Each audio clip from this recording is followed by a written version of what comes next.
Hi, magandang gabi po sa inyong lahat. For our third and final reading for the day, for our first and second and third reading, makikita na po natin kung ano po ang third reading of the day. Sana po napanood nyo na po yung ating first and second reading of the day. So, tingnan po natin ang ating baraha. Pili po tayo ng 10. Pasensya na po, nasa salas ako kasi nandito ang internet na malakas. 1, 2, 3, 4, 5, 6, 7, 8, 9, and 10.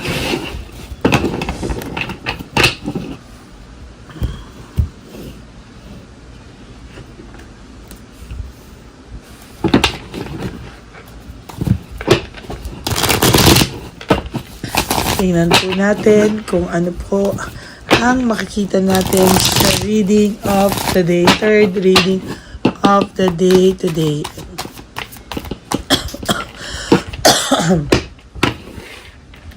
Okay. Tingnan po natin. 1, 2, 3, 4, 5, 6, 7, 8, 9, and 10.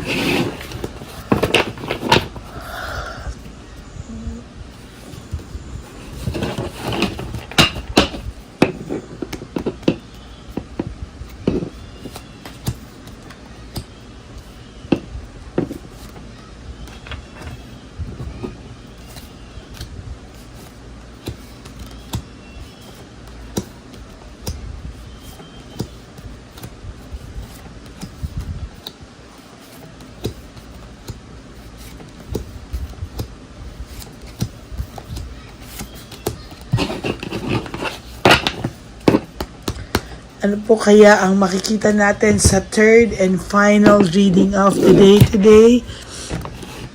Lack of resources and very unstable. Hindi lang po siya financially may problema, but his own feelings ay talagang unstable, no? Unstable po ang pakiramdam niya sa lahat ng bagay ngayon. Iba din po ang tingin niya sa mga bagay-bagay ngayon. Grabe po ngayon, no? Parang wala po siyang judgment or wala po siyang opinion na parang tama, no? Parang lahat po tawilis yung opinion niya. Parang sa lahat po ngayon, very, very unstable po yung pakiramdam talaga nitong taong to. Ayan, no? Hirap din po siya sa pagbabago. As a matter of fact, hirap po siya sa nakikita ko po sa kanya. Hirap po siya sa mga nangyayaring pagbabago o sa pagbalanse rin ng mga desisyong nagawa niya. And as a matter of fact, hindi niya po alam bakit daw niya nagawa ito. No? Ayan, no? Sa totoo lang po, sa nakikita ko sa kanya, very, very unstable talaga, no?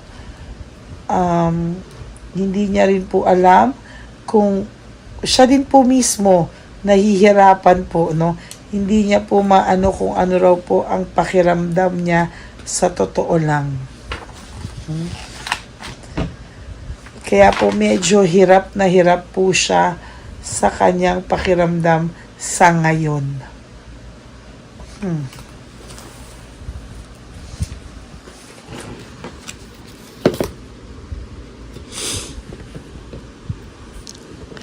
So nakikita ko din po sa kanya dito ay may kahinaan din po ang taong ito, no? Kung akala mo po napakatigas ng mukha nito, pero you know deep inside ang taong pong ito ay very, very tahimik sa panlabas na anyo. I mean, akala mo po dead ma siya, akala mo po walang pakialam, pero sad to say po, malungkot din po siya at minamanipulate niya rin po somehow yung kanyang pakiramdam. There's sudden awareness, choosing happiness, sa totoo lang po, gusto niya pong piliin yung maging masaya. Pero nagkaroon po siya ng sudden awareness na mali po lahat ng naging desisyon niya sa buhay. And as a matter of fact, poor judgment, parang pakiramdam niya mali po ang pagtingin niya sa lahat ng bagay-bagay na nag-lead sa kanya sa frustration and weakness niya ngayon.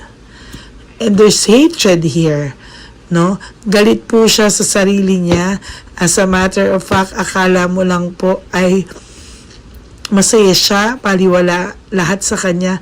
But hindi po no? Nakakakita po ako dito ng may malungkot po talaga yung pakiramdam ng taong ito. May galit siya sa sarili niya, may coldness. Sorry po. Sorry po. May coldness and hindi po maganda yung minsan mga payo sa kanya ng ibang tao. Kaya po siya parang nadala rin po siya sa impluwensya ng ibang tao. Nadala rin po siya na akala niya po okay, pero hindi pala, no? Nagkamali pala siya at dahil doon nagkaroon siya ng coldness sa mga tao po sa paligid niya. Ang feeling niya po ay yung iba hindi naman talaga concerned sa sitwasyon nyo o naging sitwasyon nyo. Kung hindi po, parang iniintriga lang po kayo pareho. At yan po yung isa sa masakit na katotohanan na parang ang pakiramdam niya is naging biktima rin kayong dalawa sa mga maling taong nakapaligid sa inyong dalawa. As a matter of fact, naging dishonest po siya sa iyo because of unfair judgment. No, nahusgahan ka rin po niya ng mali at ang pakiramdam niya po ay ikaw daw yung mali. Nagkasakitan po kayo o nakasakit kayo sa damdamin ng isa't isa, pero mas nasaktan ka po, no? Siya rin naman po nasaktan, pero parang ang kapal, parang kasi po, parang kung titingnan mo, na galit ka, di ba? Parang sasabihin mo, ang kapal naman ng mukha niyang masaktan, Lady E, samantalang siya po ang nanloko sa akin. Yes, totoo naman po yan, pero meron po ako nakikita dito na somehow ay nagkamali din po talaga siya, no? Talagang nagkamali siya sa iyo big time talaga, no? At kaya nangyayari sa kanya ngayon, naiisip niya lahat yung mga bagay-bagay niya. Kaya siya, even his own feelings, very, very unstable po. Financially, unstable siya. Emotionally, unstable siya. Mentally, naiisip kanya, hindi niya alam bakit unstable siya. Physically, lagi po siya may nararamdaman. Why? Nagmamanifest po yung stress sa kanya, to be honest with you. There is this recovery and charity, no?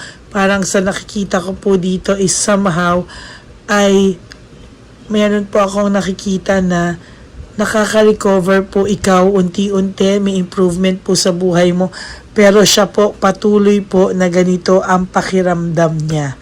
And for the next few weeks and next few months, hindi ko po nakikitang mag-i-improve yung sarili niya. Ang worst po dito nakikita ko is somehow mas gagaling lang po siyang mag-pretend.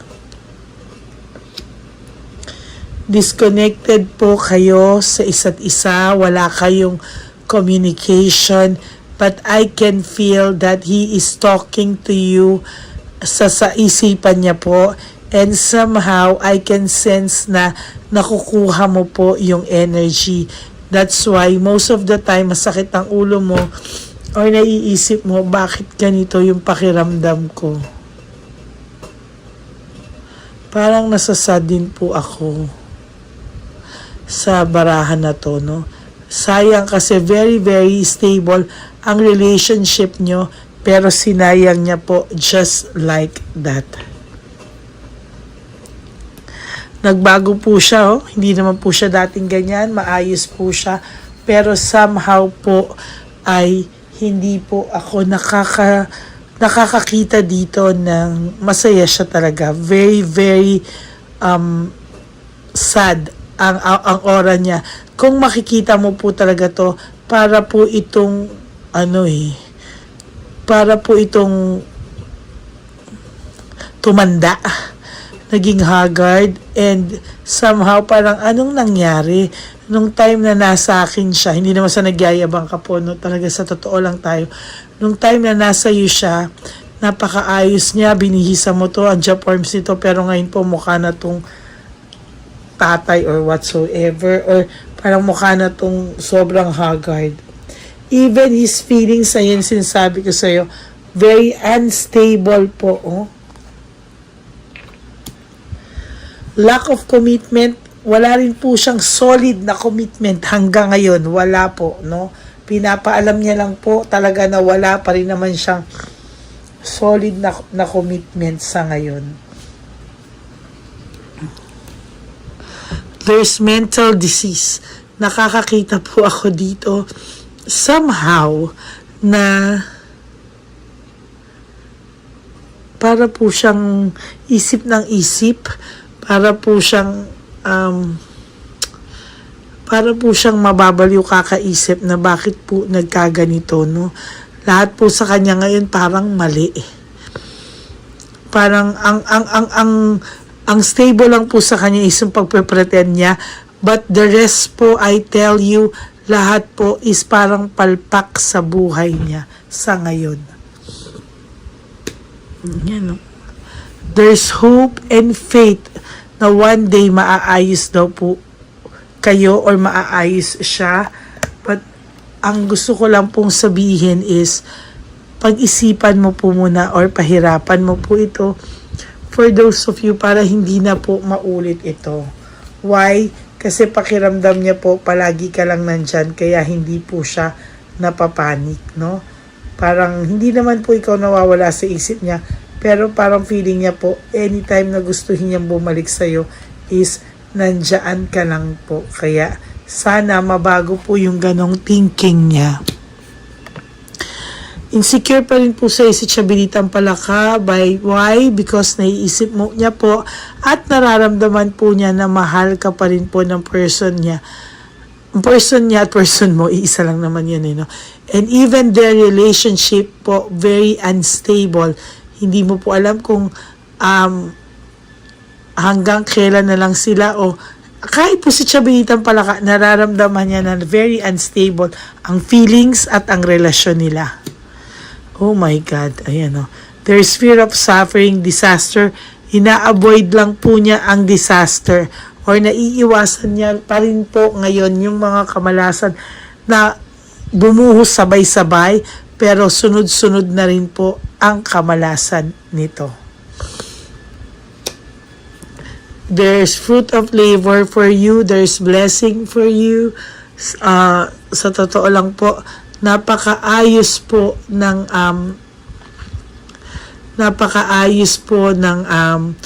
magiging buhay mo with or without this person.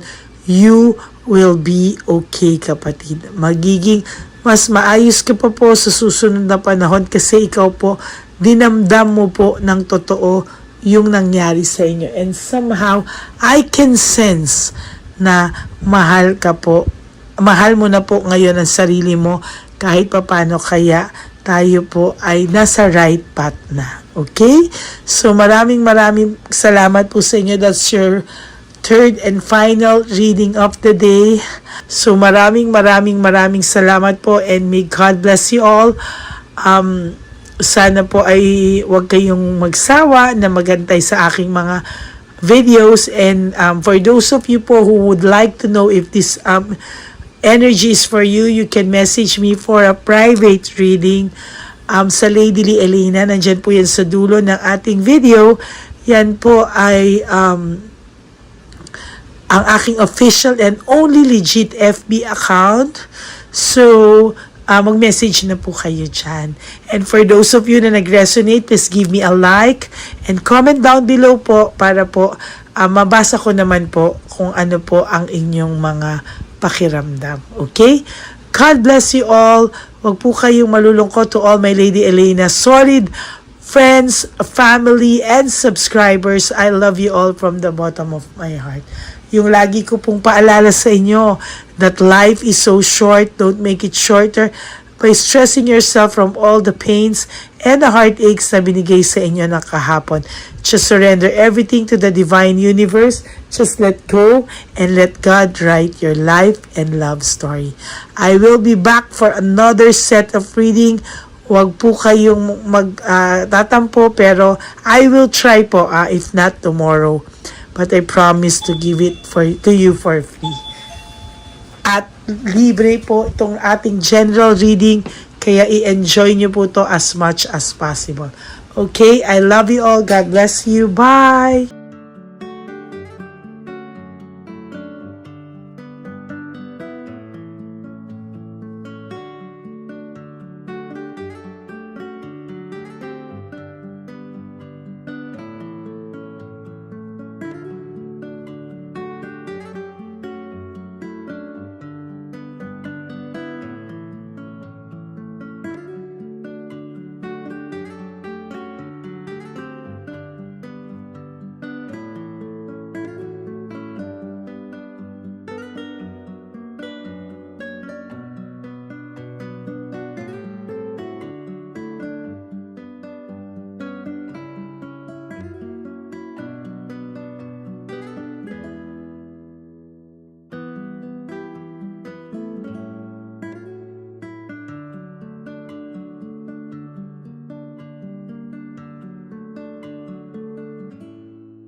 Bigay ni Papa Jesus. Sa'yo.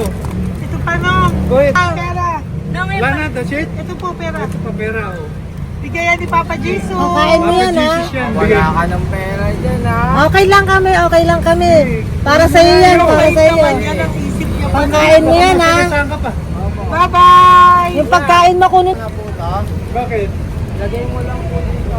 Pati po. Taga po, may bibigay lang po kami sa'yo. Bigay po ni Papa Jesus. Yan, para po sa'yo yan. Ingat po.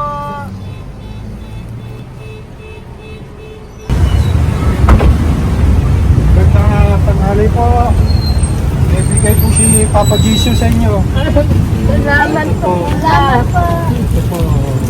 Salamat po. Sige siya po kayo sa Ampaw. Thank you po. God bless po, nanay. Apo. Pangalaman po. God bless.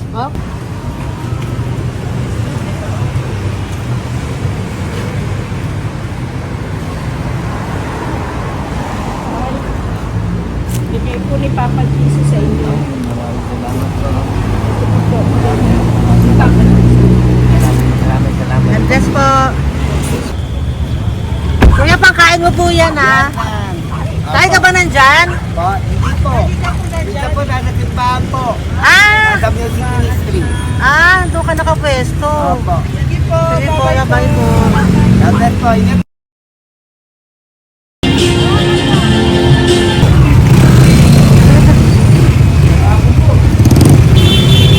Pabigay po ni Papa Jesus.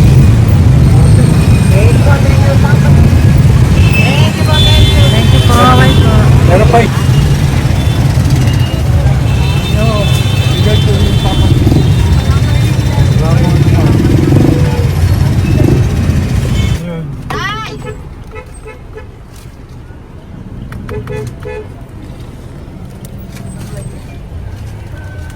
Yun. Tay, para sa iyo po, bigay po ni Papa Jesus. Papa Jesus, eh. Tay, bye-bye. God bless po, God bless. Para sa iyo po, bigay po ni Papa Jesus. Ayan po, bigay po yan sa ni Papa Jesus. Thank you po. Amen.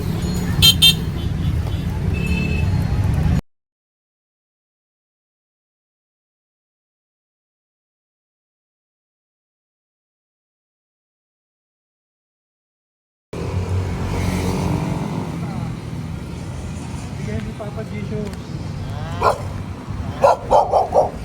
Kaya pagkain ato po ah. Madami mong aso, kuya. Alaga mo lahat yan? O, nagkain. Hindi na size yan. Nasaan yung iba? Kalagala. Ay, talaga? Salamat po. Kalagala po. E, paano pagkain yan, kuya? Saan mo kinukuha? Sa tambay ko. Lahat. Ang dami. Ang dami niya pong aso. Po, Oy, ang daming aso ni kuya. size. May nagbibigay sa inyo pagkain. Nangangalakal ako. Okay po. Tapos, Kaya mo kuya, pag nadaan ako, bibigyan kita ng dog food dito, ha? oo. Dito ka lang ba lagi? Dito ako lang tutulog. Okay po, sige. Okay po. Marami din akong aso sa bahay, eh. Salamat po. Okay po. Isa. Kuya, pangkain mo yan, kuya.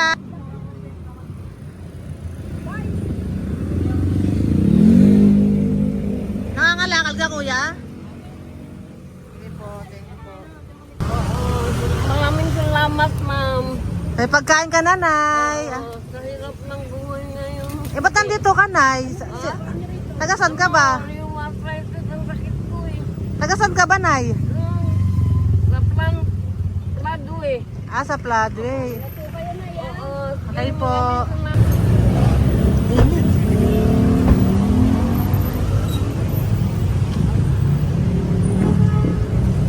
Nay! Bibigay ako sa'yo. Matandaan mo na ako. Ito. Ako po. Pabigay Si po. tatay. Si tatay. Thank you, Nay. Habay po.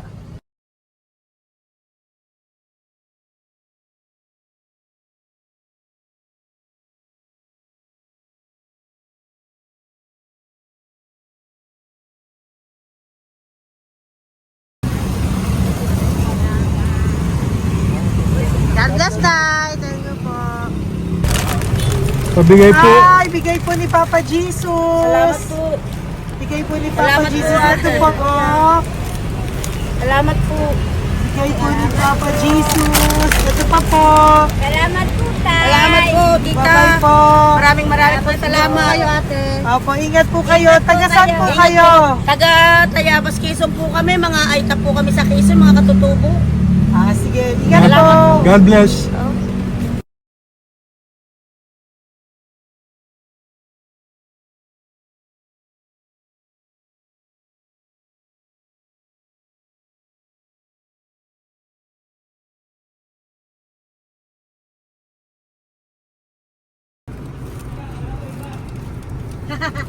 Tay, Tinatawag niya bigay po ni Papa Jesus. Thank you po.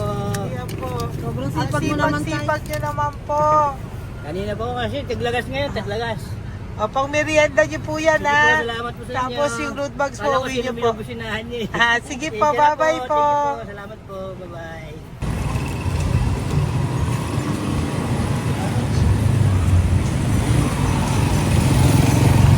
Brother. basta mabigay ni Papa Jesus ang sa'yo. Ang kaya mo yan, ba't hindi ka makatayo? Na ano ka? Ah, okay. Sige, bye-bye. Hello po! Para sa inyo po, bigay ni Papa Jesus. Thank you very much. Hindi po, bye-bye po. God bless you.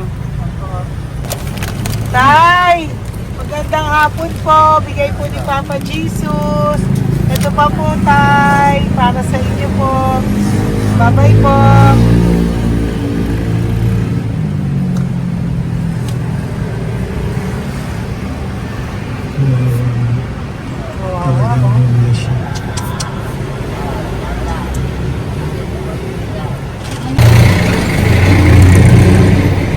Ate! Ate, Na lang. Baka maano siya. Ito po, oh, bigay po sa'yo ni Papa Jesus. Ito pa po, oh. Pera po.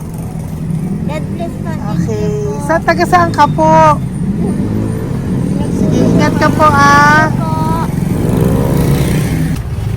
Hello po, magandang hapon po. Ano po? Bigay po sa'yo ni Papa Jesus. Thank you, madam. Tsaka ito pa po, para po sa'yo. Salamat. Thank you po, ingat po. Thank you, ma'am. Sige po. Salamat. Akala ko, ma'am, bibili. Ay, hindi po, para sa'yo po yan. Bye-bye Thank you, po. ma'am.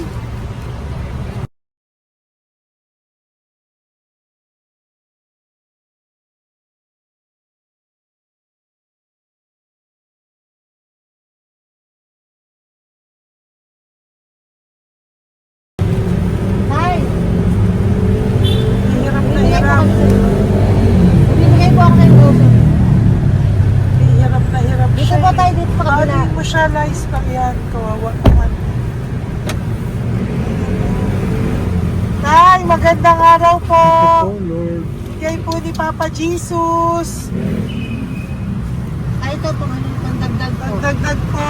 Bigay po ni Papa Jesus. Thank you po. Thank you po. Kawawa naman.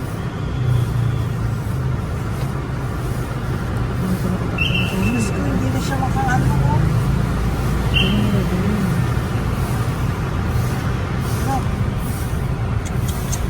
Pagkabang may tataligid lahat. Ano kami yan? Narinig ko lang. Siyempre, ang bigat niyan.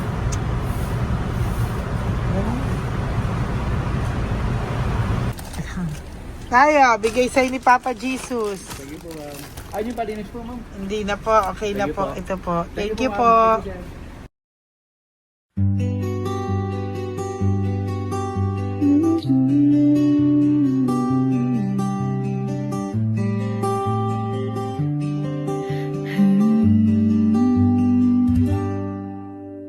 Nasa panahon ako ng kalungkutan,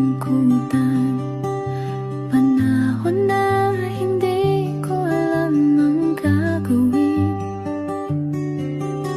Nalilito, naguguluhan, nagtatanong sa sarili, ano nga ba ang gagawin ko?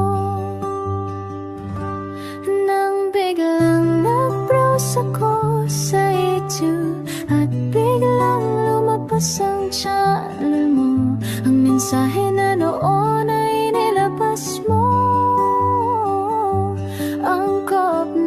Angkop sa nadarama ko. Unang beses lang dumaan ang channel mo sa browser ko. Hindi ako nagdalawang isip na hanapin ang Facebook account mo at mag-message sa'yo. Agad ka naman sumagot sa mensahe ko. Hindi ko alam ang damdamin